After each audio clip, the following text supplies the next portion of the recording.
Driving Gloves. We're a combination of gearheads. John, the instigator. Derek, the conservator. Will, the builder. Sean, the racer. And maybe a guest. Invite you to listen while they sit down, have a drink, and discuss cars. Learn more and subscribe to the podcast with No Driving Gloves.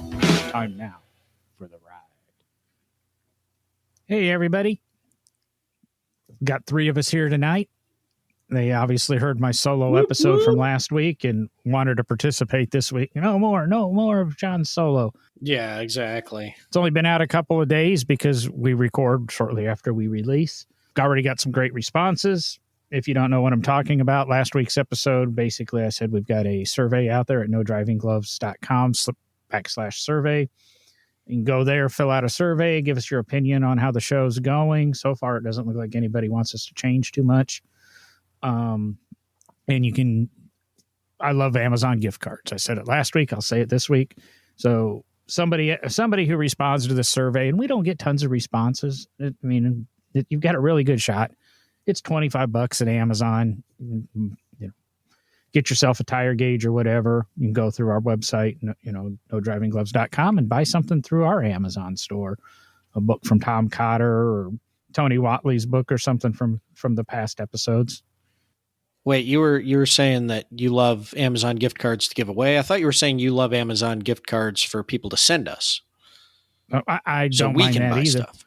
Well, you can send me an Amazon gift card. Anytime anybody ever gifts me one of those stupid Visa gift cards that you can't use anywhere and you never know what the balance is, that instantly becomes an Amazon gift card. Every one of those I get, I buy Amazon credits or gift cards or put it in my Amazon account and I spend it there. So save yourself the $5 on the Visa gift card and just give me an Amazon gift card.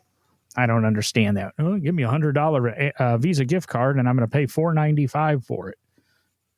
Just send me $104.95 in an Amazon card and we'll call it good. There's my little tirade, but go to the survey, check it out, get a chance to win. Part of one of the questions is give us feedback on the new website. I think it's really easy to navigate, very clean, very simple. What are you guys up to? Sitting here looking how ugly Derek is. Hey, how's it going? Good to see you too, Will. I've just been working 7 days a week. 4 days at Big Oak. Is that it? Yeah, 4 days at Big Oak and 3 days making TV shows. So at least you get to divide it up. I'm doing 7 days now, and some days it's 3 jobs. Some days, and I could even see some days now it being 4. So I picked up that new territory manager job with an electronics company, and I'm gonna. Ooh. It'll add a few dollars to the pot here and hopefully improve some of the equipment. Not affecting any of the podcasting stuff. I'm just overworking myself. Isn't that what we all do in America? Well, you've got a private office, Derek. You shut the door, lock it, and you can get to take a nap, right? Yeah, until somebody knocks on it every minute to ask me a question. I've now added restaurant design management to my portfolio. So we are renovating the cafe/restaurant at the museum, and seeing I manage the facilities department. Well, I guess I've become the project lead on it too. So, yeah. Are you going to change the menu? Yeah, the menu is changing. Hell yeah. For the good? I think it'll be very good. For the vegan friendly good, or like for the meat connoisseur guy like me good? For the all around everybody good. Honestly, let's just say, do you remember the restaurant you and I went to when you were in town? Yep. Our new head chef was heavily involved in that restaurant. Oh, nice. Yeah. So are you stepping up from the little diner type food to a more of a dining establishment? Will this be something that somebody would like take a date to or something without necessarily being a museum patron? We're hoping that could happen. Yeah. Yeah. We're going to be shrimp and grits. Are we going to have what? Shrimp and grits. I don't know if that's on the menu or not. Yeah. Our chef is still nailing down the menu. You got to tell him, put those shrimp and grits on there. All right. Oh my God. I would think you're a little too far north for that. But yes, we will be serving dinner once in a while. I wouldn't think so. I've been in Bowling Green for 4 years now. Shrimp and grits are big here. I don't spend a lot of time in Bowling Green. Occasionally I stop by the Corvette Museum. Sometimes I stop and pick up some Kentucky bourbon ale for my father. What was it, once? I've been to the Corvette Museum 3 times. Oh, okay. I've been to it more than that in 1 week. Yeah. Aren't you special? Heck, I'm pretty sure he was here for a week solid, in and out of class. It was, what was that, 4 or 5 days? I think it's 5 day. Well, 4.5 day class, isn't it? They usually wrap up half day on Friday. Yeah, and then when we came in for LS Fest, we were there for 2 days back to back. No, 3 days, because we had a little mishap going to the racetrack, and I met the guys with the Camaro in the parking lot of the Corvette Museum. So. Oh yeah, there was something that happened after hours. That's right. I remember that. Oops. So to back up and answer your question, John, yes, we're calling it a Corvette inspired dining experience. So fast and expensive. No, we're going to keep it reasonably priced, and probably not. The fast is depending on how fast you eat it. So, yeah, But no, that was probably my biggest complaint about the diner there. You know, when I go to a museum and that, I'm not expecting gourmet food. Now, it'd be great if you go to that, but I think it was you, me, and your wife were there, and I can't remember if I had somebody with me or not, but it seemed to take a long time to like get hot dogs and hamburgers or something. Was Amanda with me? Yeah, we had no. I think the time you've been up here, you came alone because you were on your way through for barber for something. Okay. Yeah. It's going to be a little different experience. It's going to be pretty cool. I think we talked about it on the show that Tom Peters kind of joined my staff at the museum, aiding with design work, stuff like that. So let's just say, Tom's been involved in some of the design of the cafe as well. So I'll look forward to seeing it. Maybe eventually this COVID stuff will be over and we can go visit people and see people and venture out and wander around. You know me, I'm still a recluse until it gets under control. Then I won't go too far down for good that. reason. I would say Will and I did that episode a few weeks ago, and that was my soapbox. And so far, we haven't had that. I haven't heard of too many people that attended World of Wheels becoming ill, but I've heard of a couple. So where do we want to go from here? I mean, we threw out a whole bunch of things to chat about. We catch up on some old episodes, talk about some cars for sale. I kind of had a cool thing happen to me today, and it might solve that little, hey, I want a toy car problem or fix. So wait a second, we gotta hear about this because you did not bring that up in the pre-show. Oh no, holding out on us. I can't remember what the car looks like, and I can't even remember what I can't even remember what generation it is. But a friend of mine has I want to say project, but it's not junk.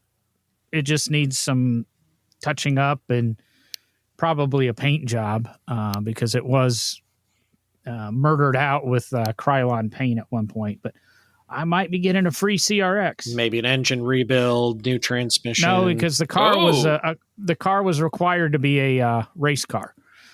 So all of that was good, and it was just it was going to be converted. The interior's in good shape, etc. But I don't know if it's a first or second generation CRX. I can't remember. I remember it being a good car when I saw it years ago.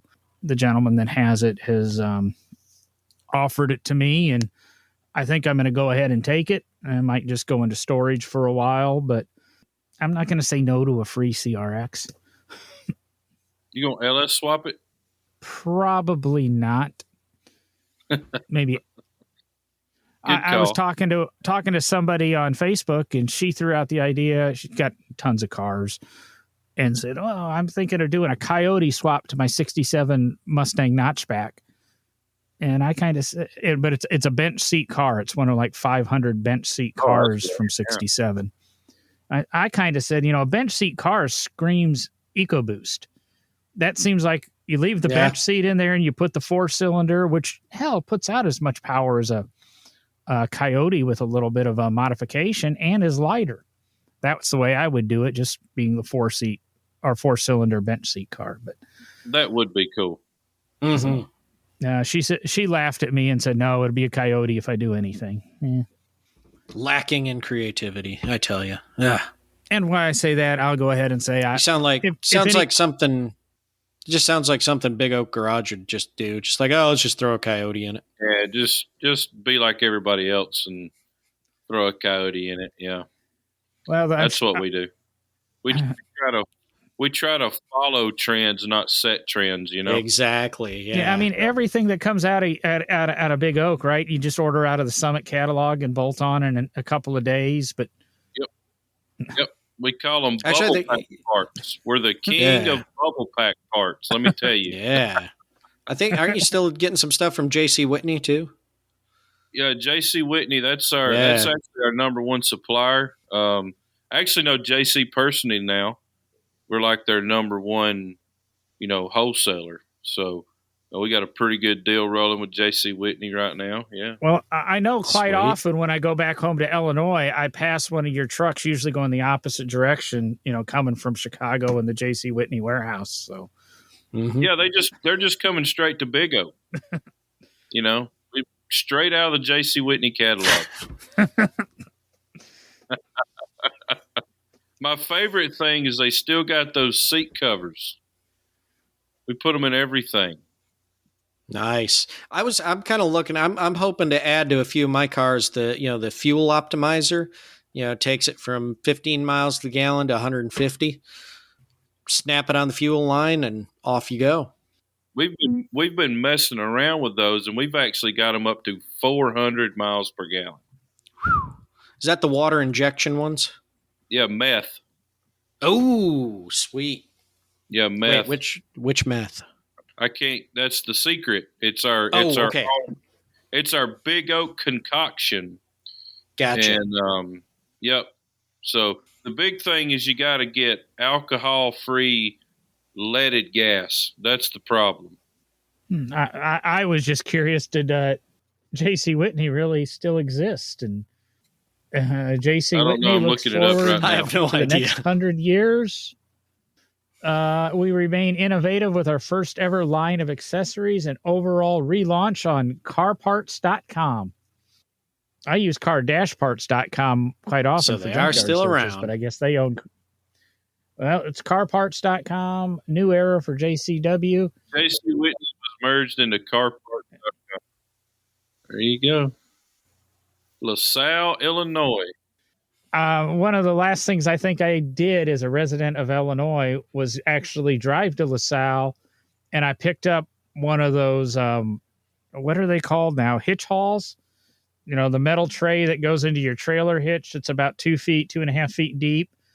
I bought one of those for our move Aaron and I's move to Kansas. It was one of the first ones because we would have bought that in 96, 97, and nobody had even seen these things. And now, of course, you can buy them at Walmart or whatever. And I still have that one. It's a little rusty and beat up, but I still will throw it on one of my trailer hitches every now and then. And, something that I don't want to put in my trunk that's kind of dirty. I remember one time, maybe you remember, Will, I don't know. I probably would have been at McPherson with it. I had Aaron's Jeep and I had the hitch haul on the back.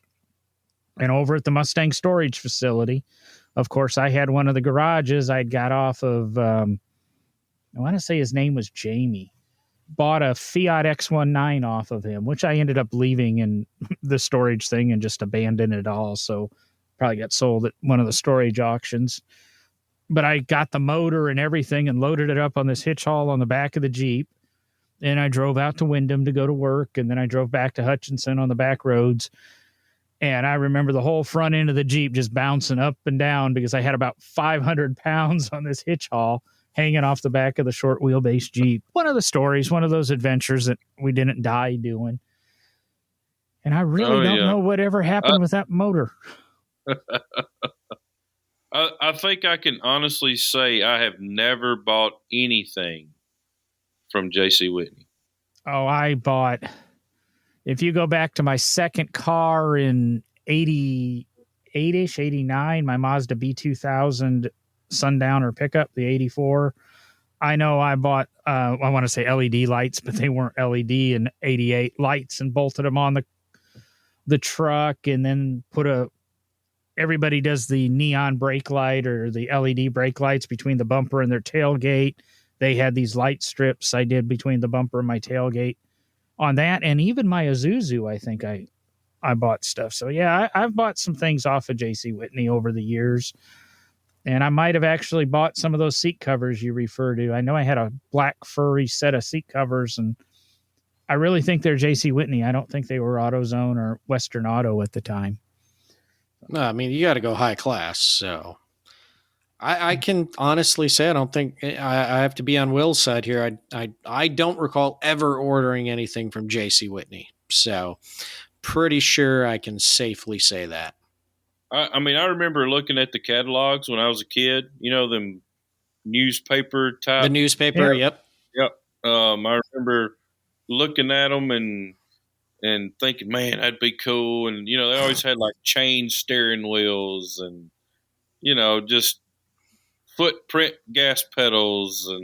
But it wasn't a Moon Eyes. It was some off-brand, Oh, of course, knockoff. Yeah. I'm sure it was a JC Whitney, but I had one of those footprint gas pedals in my little red Express when I first bought it. Hell yeah. JC Whitney. All right, sorry. You guys both looked it up. Now I got to pull up JC Whitney. And I can't find any parts on this site. I can just find a history of JC Whitney. Go to carparts.com. There's a ton of crap on there. I'm at carparts.com /JC Whitney. 1995, the first JC Whitney Hot Wheels model, clean classic 56 Chevy flash side hit the market. And it was an ultra fast. I recognize the wheels from the ultra fast line of Hot Wheels. Interior accessories, exterior accessories, wheels. They're doing wheels now. Yep. Tools. Everybody's doing wheels. Wheels is easy money. Oh yeah, there's the interior. Oh yeah, here's our seat covers, baby. American flag seat covers. Yeah, America, baby. Somehow I also already have recently viewed products, and it's carpet for I know why now. Okay, never mind. Evidently, somehow I looked at this website. Derek's considered buying something. No, I was doing some research for some carpet for a car of a friend of mine to see if they actually existed. And I found a very quality product that wound up going in the car, and it's actually very nice. Yeah, they were this, I guess maybe at the time I did not realize carparts.com was JC Whitney. So that is not who we bought the carpet from. They have 129,000 parts for electric vehicles, plug-ins, and hybrids. Wow. Interesting. I think I've been to carparts.com. I didn't realize it was JC Whitney's either. They suckered us in. They got us. I don't want to look at that vehicle anymore. Oh my God. Now it's got me locked into the vehicle I was looking at. I just want to see it all. Wow. We're getting really off topic here. We need to be sponsored by JC Whitney. That'd be kind of cool. Or carparts.com. We can just lie and say we are. That's one of the strategies people say to do is, just say, we're sponsored by JC Whitney and carparts.com. Visit them, and maybe after a certain period of time, maybe another sponsor will believe us. I think I just got a text offering me another job. Well, actually... Really? You're taking a text in the middle of the show. Jeez. That should have been a question on the survey. Maybe I'll have to go back and add it, because I am talking to a company about bringing a sponsorship to the show. If you don't want to see us bring a sponsor to the show, please buy us a coffee at buymeacoffee.com. Go to the website, click through, and look up No Driving Gloves on buy me a coffee. Get us a couple of coffees and prevent yourself from hearing a sponsor.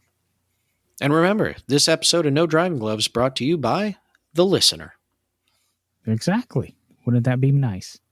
And I was going to say, the reason we would do a sponsorship is Derek's got this habit of buying things, and he needs some fundage.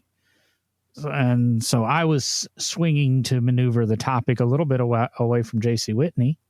Oh, okay. Well, I was swinging it to using something you said about JC Whitney to swing it into one of the other topics we were thinking about on the pre-show, because you brought up accessories for electric and hybrid vehicles and all of that. And I was going to, bring up the big news out of Porsche that came out. I think it was late last week. And, if anybody saw the article, they're at least claiming, I don't know, I haven't seen a lot of articles about it, but they're talking about developing a synthetic fuel for internal combustion engines that will reduce carbon emissions and nitrous oxides and all the bad things that go into the air from, hydrocarbon fuels, let's call it. Found that interesting, one of those, kind of new directions the auto industry is looking into, it seems. So maybe Porsche will,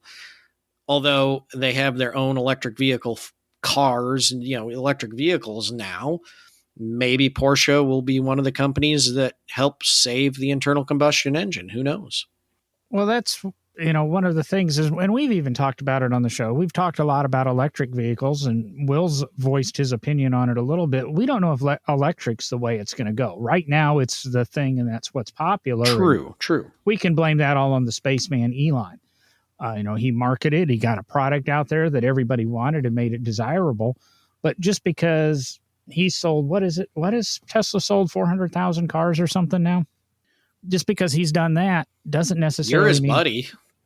Doesn't mean electric's the answer. But what I found funny about this Porsche article, it was all over the automotive sphere It was all over the automotive sphere in the last week and a half, right? If you do a Google search, it was on Porsche's website in September of last year. It was on Porsche's website in December of last year. It was on CNBC's website in December of last year. And we missed it everywhere. And then all of a sudden, late February 23rd, Car and Driver ran the article and everybody picked it up. I don't quite understand the synthetic fuel. I don't, that seems like a huge adaptation. I don't know. Is this the thing where I see the synthetic fuel and, there's very little information on it. I see it as a fuel that's going to be used for collector vehicles. It'll be something you can probably buy and store, buy in 25-gallon drums or 50-gallon drums and store it in your shop and be able to power your classic vehicles with it. I kind of see that more than trying to develop something to continue operation of the internal combustion engine. I believe we've had that day, and I don't think that's going to be the power plant of the future. Maybe. The other thing I thought the moment I read this is there's always been this rumor, and it's kind of unsubstantiated, that in World War II, Hitler and the Nazis had created fuel based on water. Whether or not that's true or not, I don't quite buy into it. But it all of a sudden got me and my conspiracy theory thinking, is this possibly the modernized version of this old World War II synthetic fuel that Germany was working on so that they didn't have to worry about oil supplies and gasoline supplies as the war went on? Well, I mean, it is Porsche, so maybe they had it locked in their safe. Didn't Prestone or somebody like that 10, 15 years ago have something that you kept in the trunk of your car, and if you run out of gas, you could pour it in your tank and get to the gas station? I mean, there was something. I can't remember if it was Prestone or not, but there was. Y'all remember that? No, I don't. I don't remember that, but what am I? What's the racing fuel? VF, VC, V? Oh, Not VHT. no, that's paint. Is it Mm. VR? VP. VR fuel? VP. VP that's racing fuel is a synthetic gasoline. No, it's not zero emission or anything, but it's a synthetic gasoline, if I remember correctly, from that having to buy that. I guess if you really think about it, it sounds so maybe they're working on it sounds really cool online and in the headlines, but maybe it's really not that new of a thing. Maybe it's really not that different of a thing. Well, you're right. I mean, it could be that it's not really new. Maybe it's a new formula, maybe a lower, VP. And I think you're right. I seem to remember that its VP is synthetic racing fluids. And, obviously that's high octane. Maybe they're working on a little lower octane version that can be run in cars. And I mean, as someone who collects antique cars and in some ways classic cars, and there's a whole show getting into what defines an antique versus a classic car. The thought of petroleum based fuels disappearing and how would you run the early cars without gasoline? I mean, likely we'll always have gasoline around. It'll just be terribly expensive to buy it. But, if there was a synthetic version that we could run in the early cars and keep them going, I mean, and if you have an early enough car, there are other fuels you can run those on. They, depending on the compression ratio and things, especially like Model Ts, they don't have to always run on gasoline. There's things you can do, but it would be beneficial to the at least the hobby to have something that we could continue to operate the vehicles that would be a cheaper alternative to petroleum-based fuels. Well, I can guarantee you VP is not cheaper than, because I remember buying it one or two of the motorcycles. I'm not saying cheaper than now. Oh, but I'm not saying cheaper than now. If the oil industry and things go the way thoughts are that, and I mean, you look at the price of gas in places like London, England, and things like that, it's likely that a synthetic fuel, once developed and heavily produced in mass quantities, the price will come down. I'm not saying currently, I'm saying in the future. That's where I am, John. This was made by Pennzoil, and it was called Rescue. I vaguely remember. Pennzoil Rescue. I vaguely remember that. And, Roadside Rescue or whatever, where if you run out of, gas in your car, it gets you down the road. It's, emergency fuel additive. 88 octane. Is it still available? I don't know. Don't look like Doesn't look like it. The article I'm reading is from 2000. Yeah, this was a long time ago. Whoa. 2000 was not a long time ago. Like, let's not that. I mean, if I don't want to feel old. Okay. 2000 was 20 years ago. That's a pretty long time. 21 years ago. You can almost get antique car plates on a car from 2000. We're like 3 years away from that, God. dude. Let's not talk. Kids born in 2000 right now are, or at least in January and February of 2000 can legally drink. I don't want to think about that. Something I like about at the cigar shop, you card people because smoking and drinking is now both 21. And as long as the age begins in a 19, the year doesn't matter, because anybody born in the 1900s now can smoke or drink. Sorry, everybody. It makes me feel old. I'm sure it makes our listeners feel old, or some of our listeners. I hope we have some young ones out there. Oh, we've talked Hitler and Nazis and Porsche and synthetic fuels and CRXs. And where else are we going to go tonight? JC Whitney. 3 guys talking over each other, probably because of recording software. Exactly. What's next? Well, I mean, we can bring up the other topic 2 episodes ago, or maybe 3, when it was just you and me chatting cars, John. And I don't remember the title of the episode exactly, but we talked about the need for Derek to think about a family enclosed sedan. Yeah, I think that was episode 164.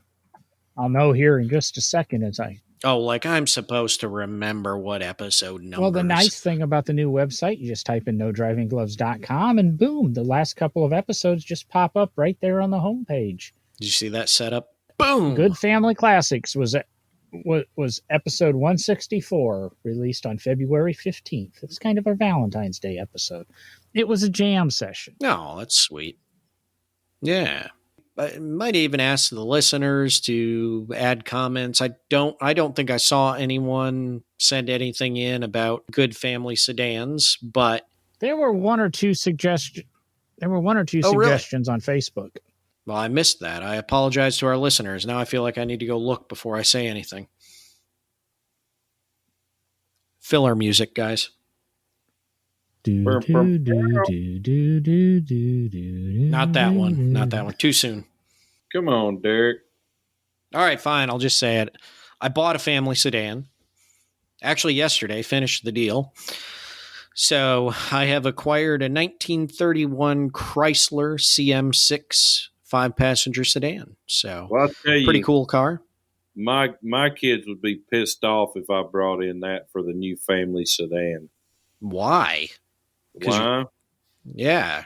Because they're spoiled ass, rotten, no power windows, no air condition, nowhere and to whose plug fault in is that? Nowhere to plug in their iPad. Evolution. That's the problem. No, it's not evolution. See, if you would have started them in a car like this when they were 1 and 2 years old, well, hell, then they wouldn't know any different. That's all I could afford when they were that age. Exactly. They go places with their friends and, why can't we have this and why can't we have that? So they watch YouTube and television and listen to... You know what my parents told me? You know what my parents told me when I said things like that? Tough titty. No, they said, because we're poor. Yeah. So you're going to put your kids through the same thing that you went through because your parents were poor. No, the cars I rode around when I was a kid were a lot worse than anything we have in the stables right now here. So I think my kids will have it a lot better than I did. No, I think that's an awesome choice, Derek. It's a really cool car, and the grill in that car is really, really cool. Yeah, I think if obviously I think a lot of our listeners probably don't know a lot of early car stuff, and I'm the one that has to drop all the early car history half the time on here, and that's when people stop listening. But if you most don't know what the 31 Chrysler CM6 looks like, but you have to look it up and you have to look at the grill, because the grill is the key to this car. It is absolutely just beautiful. Well, I was kind enough to look up the Duesenberg that you asked for in the episode, whatever that was, 134, 168, whatever Duesenberg number that was. I put that as the cover art. Maybe I'll slip that grill photo you shot as our cover art for this episode. The listener comments, they were all top fans. Somebody suggested a Bentley Continental GT. Oh, I know who that was. And then they figured more reasonable for Derek and his family, a 32 Bentley 4.5 liter blower. I could do that. And he said preferably the ex-Henry Birkin car. So some of our listeners are familiar with older cars. But ironically, he almost nailed what you got. He suggested that you get a Murphy-bodied 31 Peerless V16. Yeah, well, the one that exists that I used to take care of at the Crawford, that was the one Murphy-bodied 31 Peerless V16. But you listened to him. You bought a 1931 vehicle. That's true. And I always want to say you own a Peerless. I know. I do. I own a Peerless. The V8, though. So you're close. You put a Coyote motor in the back. Now you got a V16. Well, I was going to throw one out. It was kind of funny. We did let's go back another episode, 165, to the George Sedlak episode.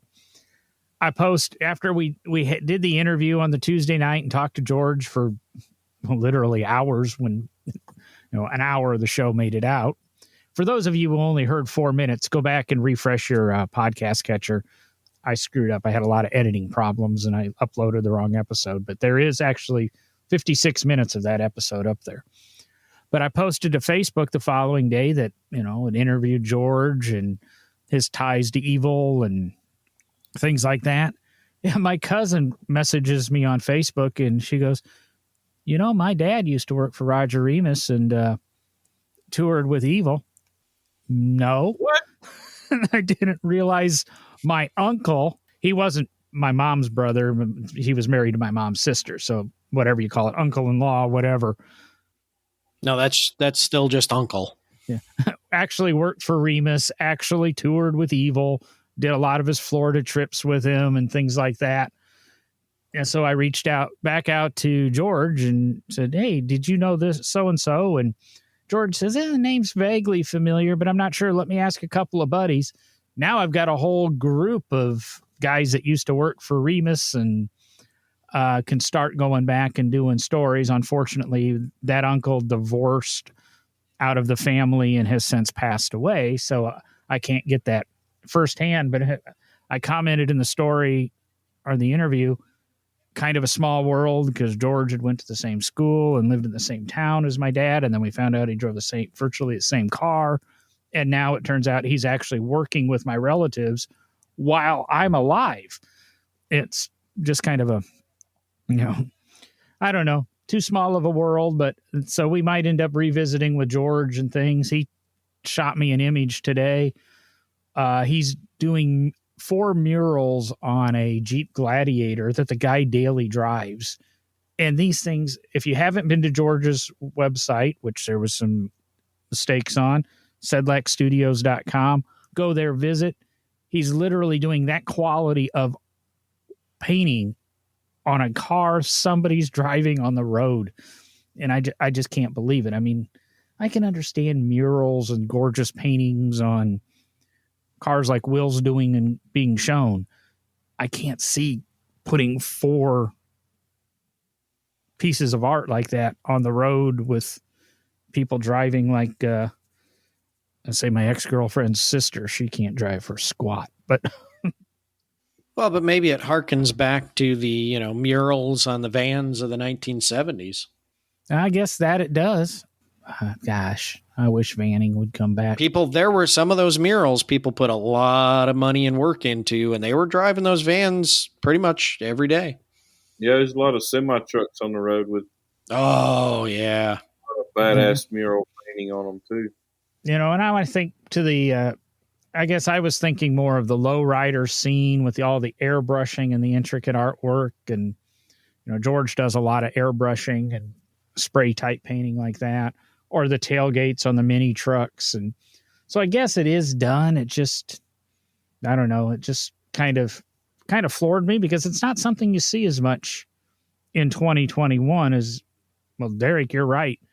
The vans of the 70s and the vans of the 70s that still have some of that original paint, some of that artwork, as a guy that kind of keeps an ear to the ground of the van world, some of those are worth some serious money just because of the artwork. Mm-hmm. Hey, speaking of that, we can get our buddy Jerry Dixie back on and talk about custom vanning because he had a custom van shop back in the 70s. I remember him touching on that. I'd like to get him back on. Is he retired yet, or is he still? He'll never fully retire, but he's just a phone call away. Well, I mean, I guess with COVID and that, it probably kept him home a little bit. We ought to reach out to him and get him back on the show. Oh yeah, I can make that happen. We could talk about custom vanning. I've dominated the show a little bit, and then Derek's brought up some of the new toys he's gotten. Found something we'll discuss in a little bit that if any of the listeners would like to donate to the Corvette Museum, it might fit. But Will, you got anything going on or anything interesting or anything happening up in the Big Oak world? Not really. I mean, we had big plans early on this year and Grand National Roadster Show being canceled, that kind of, put a pretty big dampering on that. So we're back to having a couple of cars debuting at SEMA again. Got some new projects in the shop that, are moving along pretty good, and back to filming the TV show. So, I'm just 7 days a week, candle cane, burning the candle at both ends.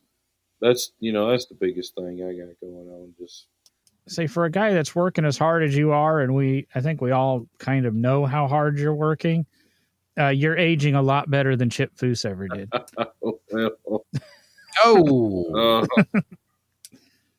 Well, Chip, I'm not going to say that. I don't know if it's public knowledge. Well, there was a couple things I was going to say there too from some of our conversations, and I'll leave those alone too. Maybe we know why Chip aged. Yeah, maybe we can get Chip on the podcast one day.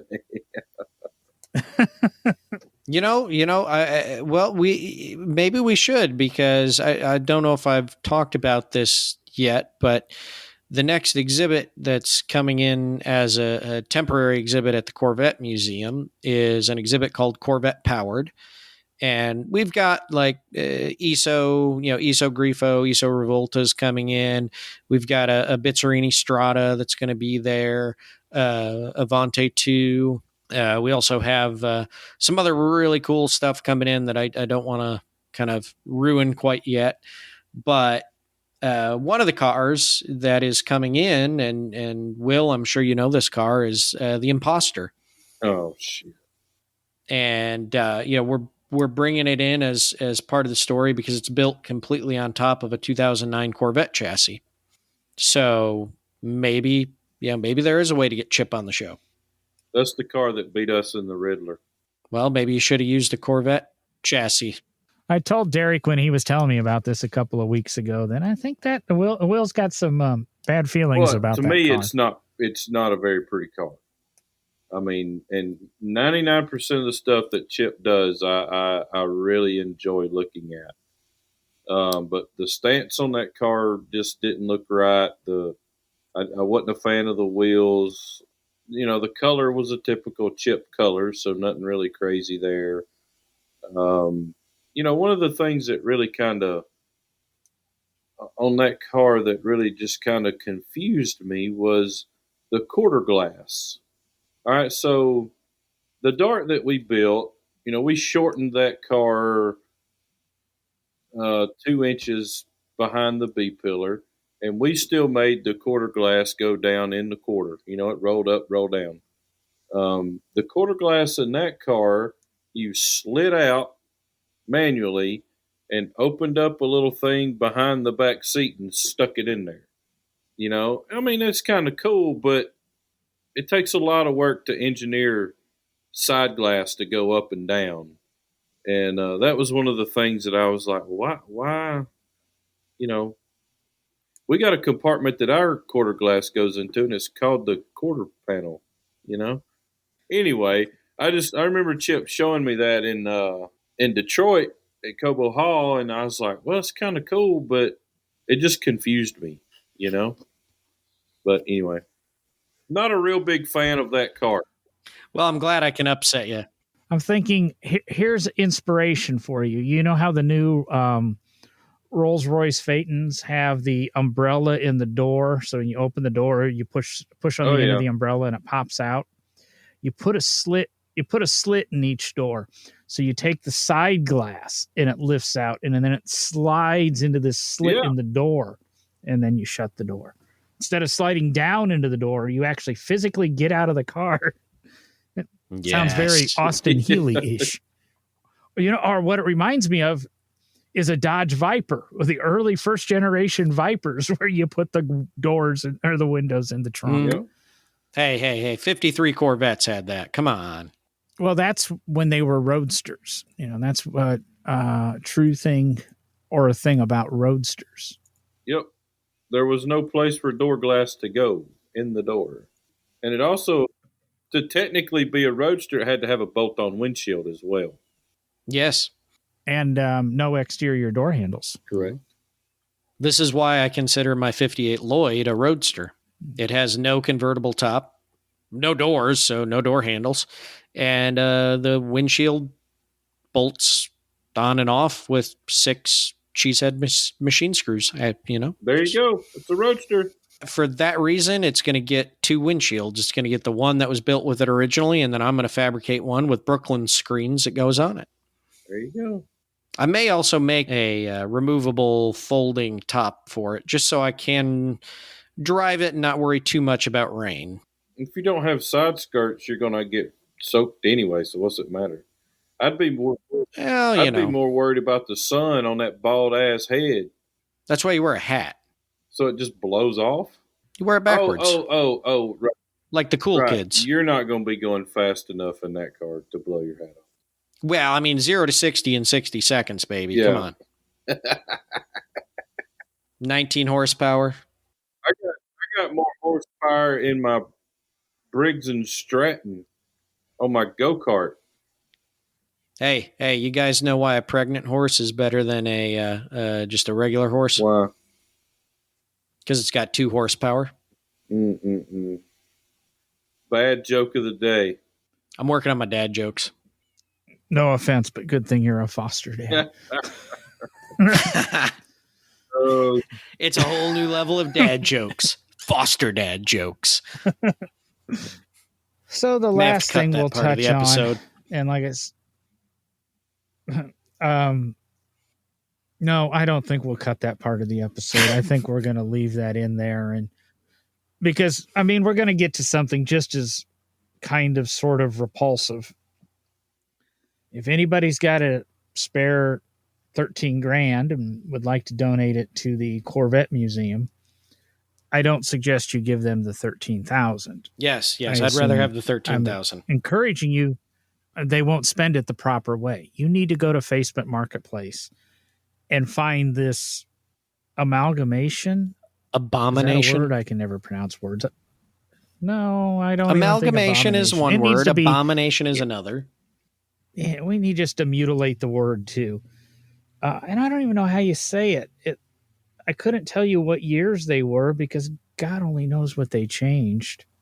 It's a 1,600-mile pair of C3 Corvettes that have merged themselves into a 4-door Corvette. They have become one with each other. Harkening back, it's a 4-door Corvette for $13,000. Now, Derek and I did talk, and there are the series, and I think he knows who built them. 5 or maybe it's only 4 4-door Corvettes that were built in 1980 by a company, and they did a really, really nice job.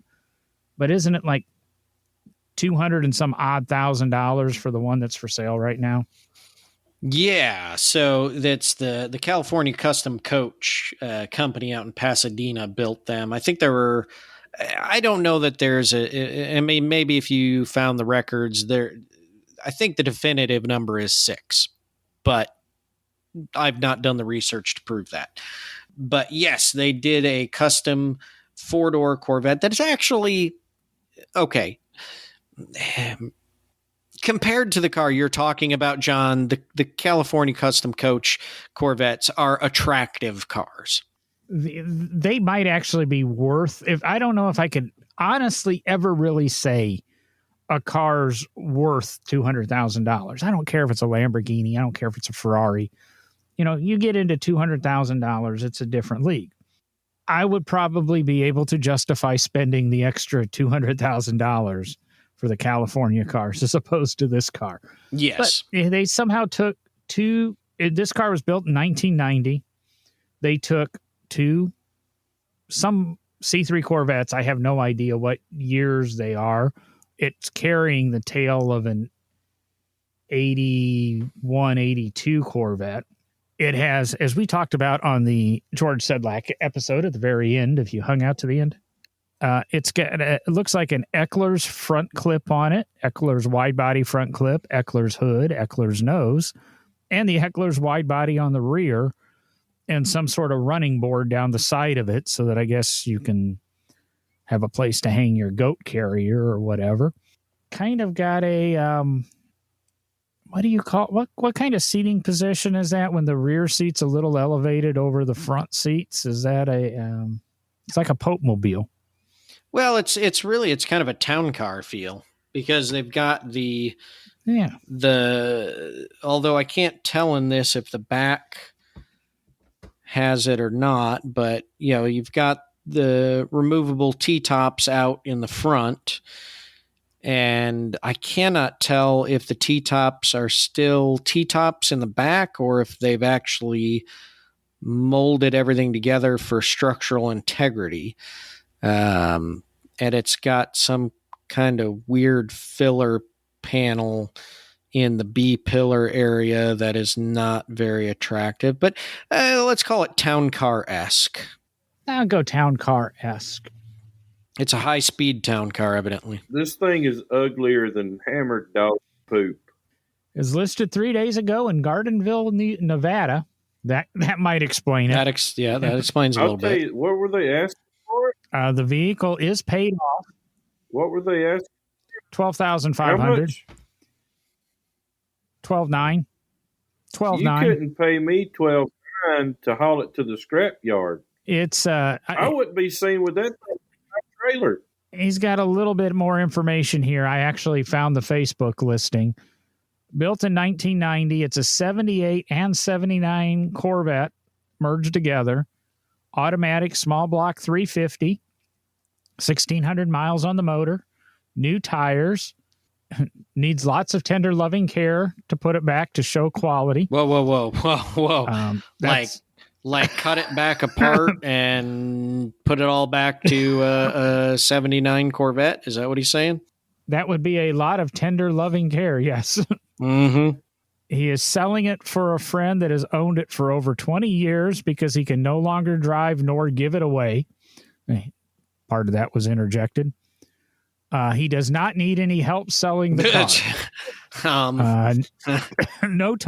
No time to waste on non-serious buyers. The car is originally from Canada because it has a metric speedometer. Cash only deal, $12,900. Everybody keeps asking if somebody's wrong with the car, and he's very honest here. It just needs cosmetics. It drives just fine. Yeah, it needs a lot of needs a lot of cosmetic help. You said it was in Nevada. Yep. Well, it's in Nevada. There's a vintage picture of it on Facebook. How did you find it on Facebook? Doesn't look any. You can actually click the link where it says Facebook Marketplace in the description. Oh, on the thing you emailed out? Oh, here is a picture of it in a show. Very empty show. Looks like it's in a high school gymnasium. Oh, yeah, I found it. Gardner. Okay, where are you talking about in the article you sent? Because I do not have it in the article you sent. I just went to Facebook and found it. Yeah. It says listed for sale on Facebook Marketplace. Click Facebook Marketplace. It looks like it's pearl. Of course, you're on your phone. It might be different. Oh, my God. Hey, it's got a white interior. Oh, it's got a TV in the back. It does point out it does have a CRT TV in the back seat, which would have been state of the art for 1990. And unlike the California cars, this one has a bench seat in the back, so it'll seat 5. Or whatever object you happen to pick up in Vegas while you're in Nevada getting the car, you would have room to enjoy them in the back. My goodness. Ooh. Even better. Better pictures might not be the right word. Split fold down rear seats. Man. That is a whole lot of bad. Like I said, Derek, doesn't feel he could justify to the board on purchasing the car. So take your $13,000 you were going to donate to the National Corvette Museum. No. And just go ahead and purchase the car for him and donate it. No, take the $13,000 and just give it to the museum. Yeah. But they won't use it properly and buy this car. This car needs to be preserved. No, it does not. And I think the reason it needs to be preserved to show people sometimes GM does get it right, and you shouldn't mess with it. I will say I can justify having one of the California custom coach Corvettes in the museum because of the company, the actual styling effort and work that went into it, the story of it, a one-off custom like this, that's just, I have no words. Pretty bad. I will say at this very moment, I am getting on Facebook and I'm sharing this car to the No Driving Gloves page. Oh, yeah. Sweet. So if you haven't been to our page and you haven't seen this car, I'm making the post about 9:30 on March 2nd, 9:30 at night, 9:30 p.m. Central Time. Go back, and this way you can enjoy what we're seeing. Hopefully the car's still available. You can see this. So that means we're done. Yeah, I think we're going to go ahead and end it right there. I don't think I could end a show any worse than what we just did here. So, to everybody, thanks for listening. Remember, go to the website, nodrivinggloves.com. All your subscription links, everything's there you need. Facebook, Twitter, buy us a coffee. Everything's there. Fill out the survey, potentially win $25. Let us know what we're doing right. Let us know what we're doing wrong. And been great talking to you guys this week. Peace out. It's been good having Will back. Yay! Thank you for listening, and remember to look us up at nodrivinggloves.com. There you can find back episodes, links to products we recommend, and links to all of our social media. Be sure to tell a friend about us. No Driving Gloves is edited and produced by J. Lewis Productions.